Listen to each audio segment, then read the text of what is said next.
Hello friends, good morning. Welcome to my YouTube channel math guide by Manoj Kumar. आज 8 मार्च 2021 का shift 2 का RRB NTPC phase 5 चल रहा है, उसका मैथ सेक्शन का एनालिसिस करेंगे। जो भी क्वेश्चंस होंगे सभी क्वेश्चंस 100% रियल क्वेश्चंस होंगे और इसमें बहुत कम क्वेश्चंस हैं क्योंकि हमने पार्ट 1 में मतलब इसका शिफ्ट 1 में हमने लगभग सभी क्वेश्चंस का सोल्यूशन कर दिया है। तो उसका लास्ट क्वेश्चन जो था एलसीएम वाला, एलसीएम 180 नहीं 360 होगा और उसमें 4 जोड़ेंगे तो 364 होगा। 8 मार्च 2021 का शिफ्ट 1 वाला लास्ट वीडियो सॉल्यूशन है वो गलत था। तो देखिए उसे हम यहाँ पर एनालाइज कर देंगे। क्वेश्चन नंबर फर्स्ट पहले देखते हैं।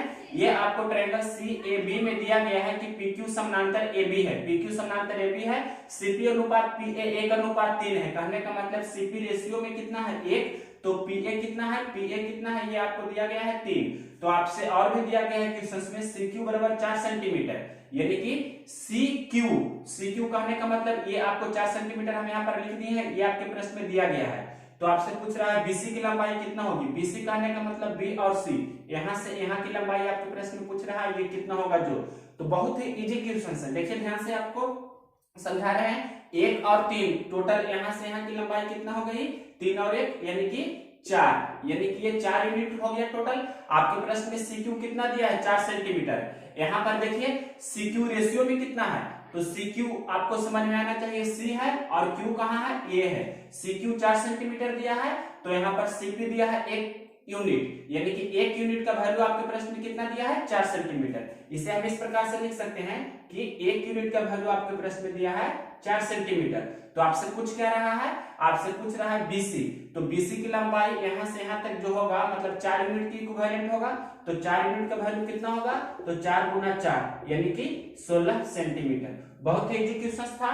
1 यूनिट का वैल्यू आपके प्रश्न में ये 1 यूनिट है तो ये 4 सेंटीमीटर है, ये टोटल आपका 4 यूनिट है तो ये कितना होगा टोटल 4 चौके 16 यूनिट। इस प्रकार से आप इसे तुरंत बना सकते थे मौखिक भी। नेक्स्ट क्वेश्चन देखते हैं।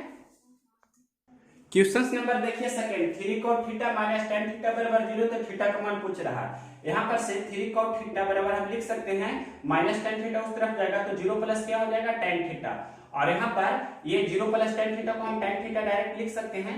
तो 3 cot थीटा को लिख सकते हैं 1/tan थीटा, मतलब इधर tan थीटा है, ये क्रॉस मल्टीप्लिकेशन होगा, इधर गुना हो जाएगा यानी कि 3 बराबर हो जाएगा tan स्क्वायर थीटा। तो tan थीटा बराबर कितना हो जाएगा, स्क्वायर इस तरफ जाएगा, ये मतलब कहने का मतलब tan थीटा का होल स्क्वायर बराबर 3 है, तो tan थीटा बराबर कितना हो जाएगा ये √3, और tan में किसका मान √3 के बराबर होता है, तो 60 डिग्री का होता है, यानी कि tan थीटा तो √3 की जगह पर लिख सकते हैं tan 60 डिग्री। तो यहाँ पर से tan है, इधर भी tan है, यानी कि थीटा की जगह पर 60 डिग्री है, तो आपका थीटा का मान हो जाएगा 60 डिग्री। अगर जो रेडियन में बोलेंगे तो इसे बोल सकते हैं π/3 रेडियन। क्वेश्चन नंबर ये था सेकंड। देखिए third number question number third देखिए, cos theta plus sin theta बराबर √3 sin थीटा दिया है, तो tan थीटा का मान पूछ रहा है। हमें tan थीटा चाहिए। tan थीटा कहने का मतलब sin थीटा अपन क्या होता है cos थीटा होता है, tan थीटा कहने का मतलब sin बटा cos होता है। तो यहाँ पर से यहाँ पर इस तरफ sin है, इस तरफ भी sin है, यहाँ cos है, तो हम दोनों तरफ cos थीटा से डिवाइड कर देते हैं, LHS में भी और RHS में भी। तो यहाँ पर से आपको दिख रहा होगा cos थीटा बटे cos थीटा, तो इसे हम अलग अलग करके लिख सकते हैं। cos थीटा बटे cos थीटा हो जाएगा और ये हो जाएगा आपका sin थीटा बटे क्या हो जाएगा cos थीटा, और ये √3 sin थीटा बटे क्या हो जाएगा cos थीटा। यहाँ आपको इतना समझ में आना चाहिए। और cos थीटा बटे cos थीटा तो ये कैंसिल होकर 1 हो जाएगा, यानी कि 1 प्लस ये हो गया tan थीटा, और ये आपका हो गया √3 क्या हो गया tan थीटा। अब यहाँ पर से प्लस tan थीटा को इस तरफ भेज देते हैं, तो 1 बराबर हो जाएगा √3 tan थीटा और माइनस tan थीटा। यहाँ पर से भी tan थीटा कॉमन ले लेते हैं, तो 1 बराबर हो जाएगा tan थीटा इंटू √3 माइनस 1। अब tan थीटा बराबर आपका यहाँ पर से क्या चला आएगा, इधर तो 1 है और ये √3 माइनस 1 गुना में है, तो इस तरफ यहाँ क्या हो जाएगा बटा में, मतलब यहाँ पर से tan थीटा का हम रेशनलाइजेशन अगर जो कर देंगे तो 1/√3 माइनस 1 है, परिमेयकरण करेंगे तो √3 प्लस 1 से ऊपर नीचे गुना करेंगे, तो ऊपर में तो 1 गुना √3 प्लस 1 तो √3 प्लस 1 होगा, लेकिन नीचे में a minus B into A plus B, तो a का स्क्वायर रूट 3 का स्क्वायर माइनस 1 का स्क्वायर, रूट 3 का स्क्वायर 3 माइनस 1 का स्क्वायर 1, यानी कि 3 माइनस 1 तो 2 हो गया, तो रूट 3 प्लस 1/2 आपके प्रश्न का आंसर हो जाएगा tan थीटा का मान, या इसे ही बोल सकते हैं यहाँ पर रूट 3 प्लस 1/2, ये आपका आंसर हो जाएगा। क्वेश्चन नंबर ये था थर्ड। अब देखिए question number fourth. Question number देखिए फोर्थ, 100 मीटर लंबी ट्रेन किसी खंभे को 5 सेकंड में पार करती है, तो ट्रेन की चाल बताइए। तो चाल बराबर क्या होता है, दूरी बटा समय। ये बहुत ही इजी क्वेश्चन है, लेकिन यहाँ आपको चाल पूछ रहा है किलोमीटर प्रति घंटा में। तो दूरी आपके प्रश्न में दिया है 100 मीटर और आपको समय दिया गया है प्रश्न में 5 सेकेंड। तो यहाँ पर से 100/5 कहने का मतलब 20 बार में कैंसिल हो जाएगा, तो इसे लिख सकते हैं 20 मीटर प्रति सेकेंड। लेकिन क्वेश्चंस में पूछ रहा है किलोमीटर प्रति घंटा में, तो मीटर प्रति सेकंड से किलोमीटर प्रति घंटा में जानने के लिए 18/5 से गुना करते हैं। तो यहाँ पर से 20 मीटर प्रति सेकंड को ही क्या बोल सकते हैं, 72 किलोमीटर प्रति घंटा। ये आपके प्रश्न का आंसर होगा। हमने आपको रूल बताया था कि मीटर प्रति सेकंड से किलोमीटर प्रति घंटा की ओर जाना है, यानी कि छोटा ये हो गया छोटा और ये हो गया आपका बड़ा, तो छोटा से बड़ा की ओर जाना है तो 18/5 से गुना करना होगा। और अगर जो बड़ा से छोटा की ओर जाना है किलोमीटर प्रति घंटा से मीटर प्रति सेकंड, तो 5/18 से गुना करना है। क्वेश्चन नंबर ये आपका था 4। अब देखिए क्वेश्चन नंबर 5। ये क्वेश्चन है 15 सेंटीमीटर भुजा वाले घन से 3 सेंटीमीटर भुजा वाले कितने घन बनाए जा सकते हैं। मतलब घनों की संख्या पूछ रहा है आपके प्रश्न में, घनों की संख्या। तो घनों की संख्या किस प्रकार से निकालते हैं, बड़े का आयतन, मतलब यहाँ पर घन है तो बड़े घन का आयतन बटा छोटा घन का आयतन। और घन का आयतन आप जानते हैं क्या होता है, भुजा का क्यूब। तो यहाँ पर से घन का आयतन भुजा का क्यूब होता है। बड़ा घन का आयतन आपके प्रश्न में दिया है 15 सेंटीमीटर, तो घन का आयतन हो जाएगा 15 का क्यूब, और छोटा घन का आयतन होता है वही भुजा क्यूब, मतलब छोटा घन कितना हमें चाहिए 3 सेंटीमीटर भुजा वाले, तो 3 का क्यूब। और यहाँ पर से हम पूरा लिख सकते हैं 15/3 का होल क्यूब, और ये कैंसिल हो जाएगा 3 × 5 = 15, तो 5 का क्यूब। और 5 का क्यूब कहने का मतलब 5 × 5 × 5 तो 125 घन ऐसा टोटल संभव है। यानी कि आपका क्वेश्चन था कि 15 सेंटीमीटर भुजा वाले घन से 3 सेंटीमीटर भुजा वाले कितने घन बनाए जा सकते हैं, तो 125 घन बनाए जा सकते हैं। ये आपका आंसर हो गया। क्वेश्चन नंबर 5 के बाद देखिए 6 नंबर क्वेश्चन। क्वेश्चन नंबर देखिए 6। ये क्वेश्चन बोल रहा है ताश से संबंधित क्वेश्चन है। बामन पत्तों की एक गड्डी में से 2 पत्ता को यादृच्छिक निकालने पर उसके एक लाल एवं एक काला होने की क्या प्रायिकता है। तो आपको क्वेश्चंस में पहले ये पता होना चाहिए ऑलरेडी कि टोटल बामन पत्ता में से 26 लाल और 26 काला होता है, मतलब 26 रेड एंड 26 ब्लैक्स होता है। तो उसमें से 2 पत्ता निकालते हैं तो एक लाल और एक काला होने की क्या प्रायिकता है। तो क्वेश्चंस ये आपको हमने लिख दिया, बामन पत्ता में से 2 पत्ता निकाला जा रहा है, तो उसके P फॉर प्रोबेबिलिटी एक लाल और एक काला होने की क्या प्रायिकता है। तो और रहता है तो उसका मतलब क्या होता है, गुना। या रहता है तो उसका मतलब क्या होता है, प्लस। या का मतलब प्लस, और का मतलब क्या होता है, और तथा एवं का मतलब होता है गुना। यहाँ पर ये आपको प्रोबेबिलिटी में पता होना चाहिए। तो यहाँ पर यूज कर रहे हैं, देखिए फॉर्मूला होता है पीई बराबर क्या होता है, NE/NS। इस प्रकार से होता है फॉर्मूला। तो पीई ई के जगह पर आपके प्रश्न में यही चीज लिखा गया है, यानी कि ई के जगह पर ये है, यानी कि एक लाल और एक काला होने की क्या प्रायिकता है। तो देखिए बना रहे हैं, यानी कि NE यानी कि 26 लाल होता है टोटल, यानी कि 26 रेड कार्ड्स होता है। तो 26 लाल में से एक लाल चुनना है हमें, तो 21 लिख सकते हैं। उसी प्रकार से और है, और का मतलब गुना। अगर जो या रहता है तो प्लस लिखते हैं। और फिर 26 काला होता है, तो 26 काला में से एक चुनेंगे। तो इस प्रकार से हमने 2 पत्ता चुन लिया, तो टोटल 52 पत्ता में से हमने चुना, तो NS का मतलब होता है टोटल में से। तो टोटल 52 पत्ता में से हमने 2 पत्ता चुना है, तो ये 52 से 2 लिख दिए। अब इसे हल करना है, तो आपको पता होना चाहिए, थोड़ा सा रूल यहाँ लिख देते हैं। NC1 का मतलब n होता है, NC2 का मतलब होता है n × n-1/2।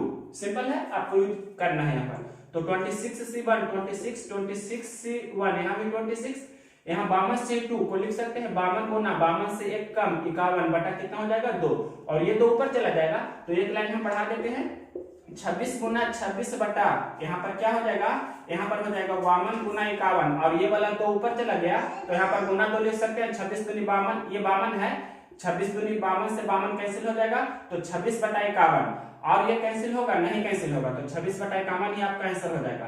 ये 77 कॉमन कैंसिल होता है, लेकिन ये कैंसिल नहीं होता है 3 से, तो ऐसे ही रहेगा। मतलब 26 बटा कॉमन आपके प्रश्न का आंसर होगा।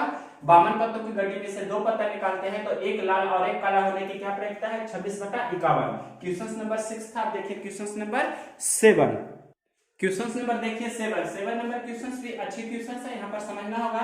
प्रश्न में लिखा गया है आपके कि किसी वृत्त की परिधि और समबाहु त्रिभुज की परिमाप समान है, यदि वृत्त की त्रिज्या 21 सेंटीमीटर हो तो समबाहु त्रिभुज की भुजा की लंबाई बताइए। तो यहाँ पर से r का मान 21 दे दिया है, तो वृत्त की परिधि हम निकाल सकते हैं। वृत्त की परिधि क्या होता है, 2 पाई r। समबाहु त्रिभुज का परिमाप क्या होता है, 3 गुना भुजा। तो यहाँ पर से 2 गुना पाई का मान 22/7, r का मान कितना है 21, और यहाँ पर से 3 गुना a।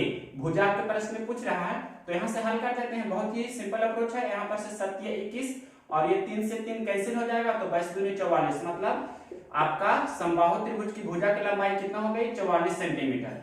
क्वेश्चन नंबर आपका ये था 7। अब देखिए क्वेश्चन नंबर इसके आगे 8 नंबर क्वेश्चन।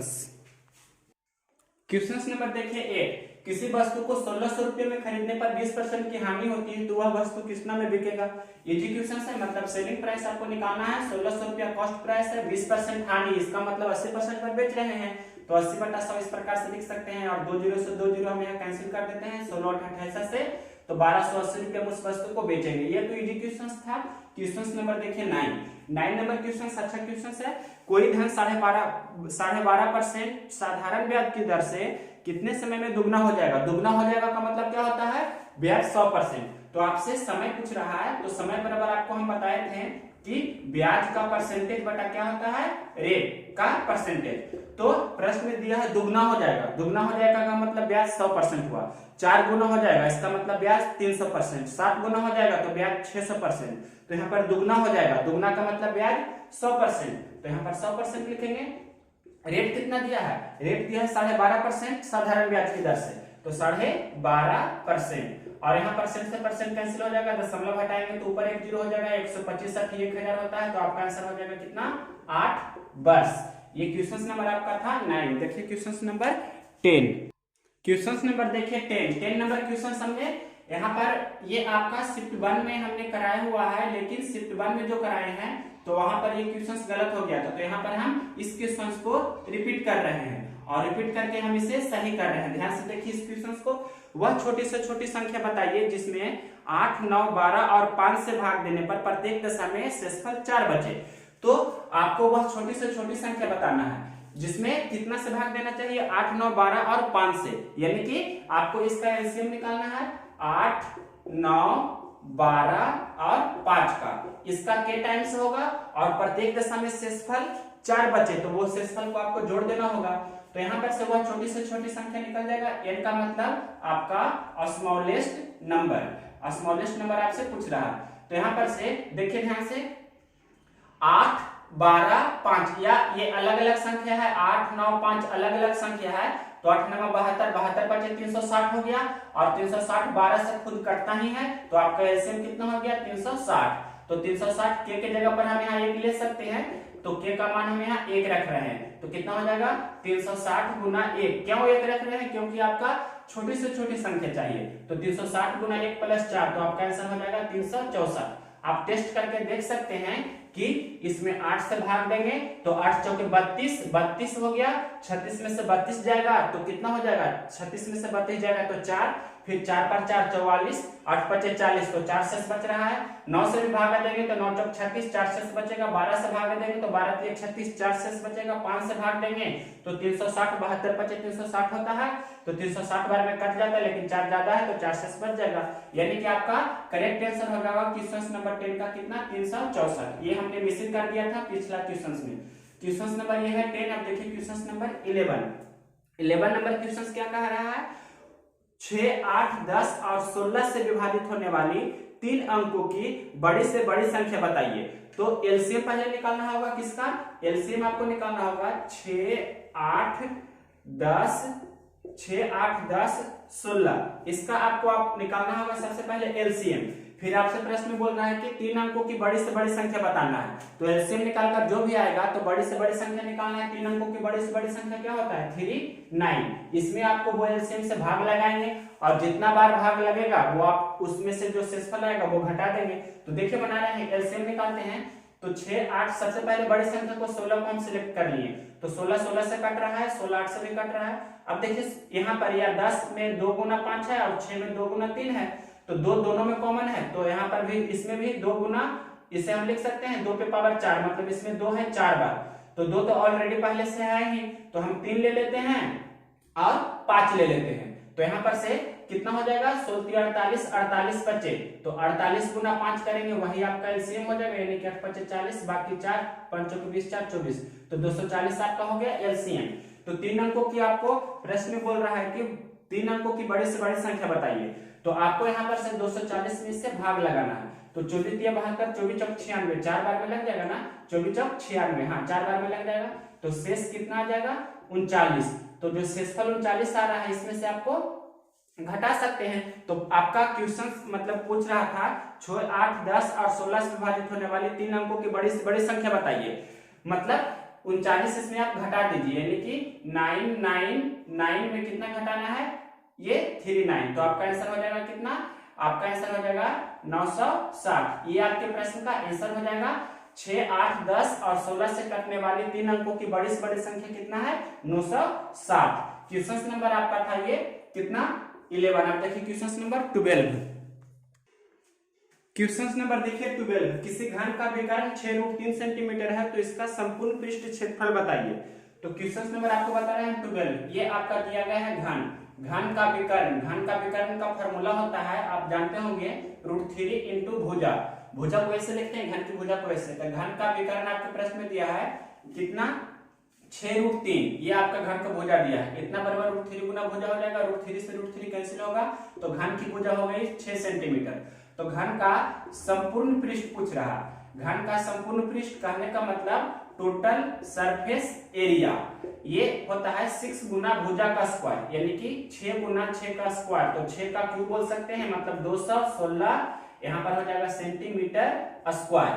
अगर जो आपके प्रश्न में ये आपका आंसर हो गया, लेकिन पूछता कि वक्र पृष्ठ, तो घन का वक्र पृष्ठ क्या होता है, मतलब कर्व्ड सरफेस एरिया, ये होता है 4a स्क्वायर, यानी कि 4 गुना 6 का स्क्वायर, तो कितना हो जाएगा 4 गुना 6 6 36 चौके 44, तो 144 वर्ग सेंटीमीटर आपका आंसर हो जाता है। अगर जो पूछता आपका घन का आयतन, तो घन का आयतन होता है भुजा क्यूब, यानी कि 6 का क्यूब, तो कितना हो जाता है 216 सेंटीमीटर क्यूब, आपके प्रश्न का आंसर हो जाता है। अगर तो ये पूछता तो, लेकिन आपसे ये पूछ रहा है तो यही आंसर हुआ। क्वेश्चन नंबर 12 का हमने पूरा बता दिया।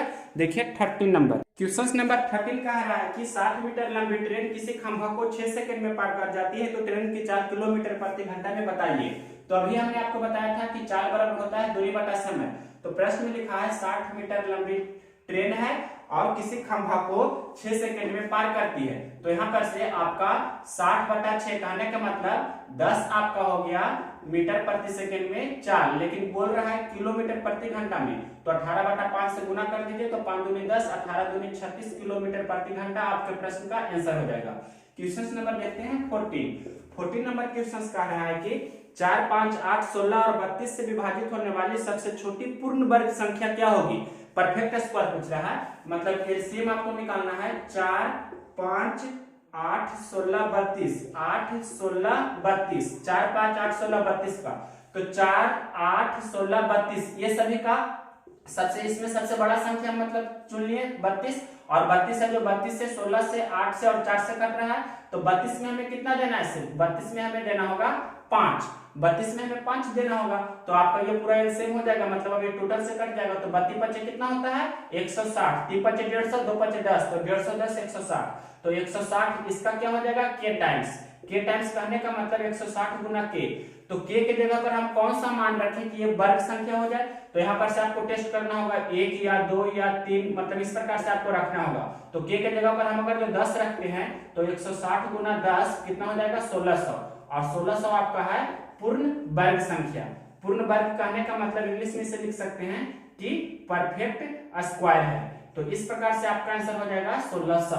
क्वेश्चन नंबर आपका था 14। नेक्स्ट क्वेश्चन देखिए 15 नंबर क्वेश्चन नंबर देखिए 15, 17, ये आपका 34 51 और 68 का एलसीएम पूछ रहा है, तो यहाँ पर 17 गुना 2 इसे लिख सकते हैं, 17 गुना 3 लिख सकते हैं, 17 गुना 4 लिख सकते हैं, तो एलसीएम निकालना है, तो सबसे पहले 17 हम इसे यहाँ पर लेंगे और 2 4 ये दोनों में तो 4 हो जाएगा, और ये 3। इस प्रकार से 17 गुना 12 आपके प्रश्न का आंसर हो जाएगा। तो गुना भी कर देते हैं, 17 दूनी 34, बाकी 3, 17 कम 17 3 20, मतलब 204 आपका आंसर हो जाएगा।